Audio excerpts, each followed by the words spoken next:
N'oubliez pas de soutenir et de vous abonner à la page Eco News Insight pour recevoir toutes les nouveautés. Nous rendons hommage à Robert Badinter, un pilier du droit et de la vie politique, disparu à l'âge de 95 ans ce vendredi 9 février. Au-delà de ses contributions significatives dans le domaine politique, Robert Badinter était également un homme de famille.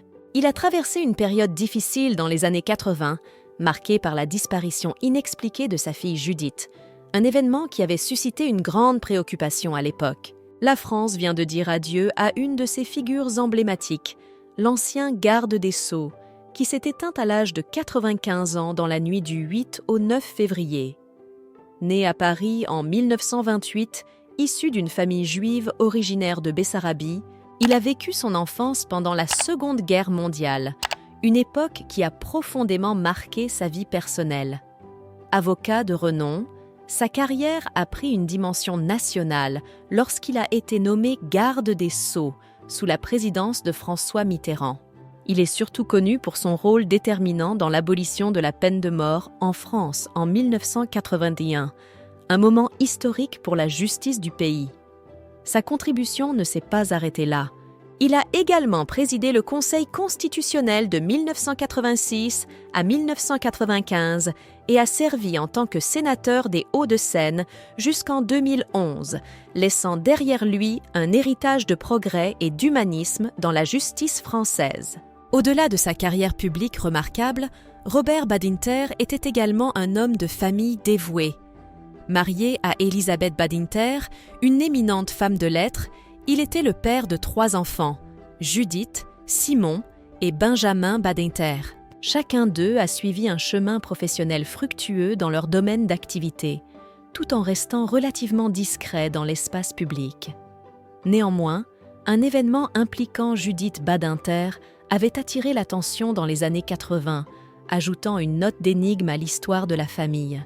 En 1987, une situation préoccupante avait touché la famille de Robert Badinter, alors président du Conseil constitutionnel. Sa fille, Judith Badinter, avait suscité une vive inquiétude après avoir disparu lors d'un séjour dans la propriété familiale, dans l'Oise. Judith, âgée de 20 ans et étudiante en droit à l'époque, avait laissé un message indiquant qu'elle partait faire un jogging tôt le matin, mais son absence prolongée avait alarmé les membres de la maison. Une mobilisation rapide s'était ensuivie pour retrouver la jeune femme, marquant un moment d'angoisse intense pour sa famille et ses proches. Suite à la disparition inquiétante de Judith Badinter en 1987, une importante mobilisation a été mise en place pour la retrouver.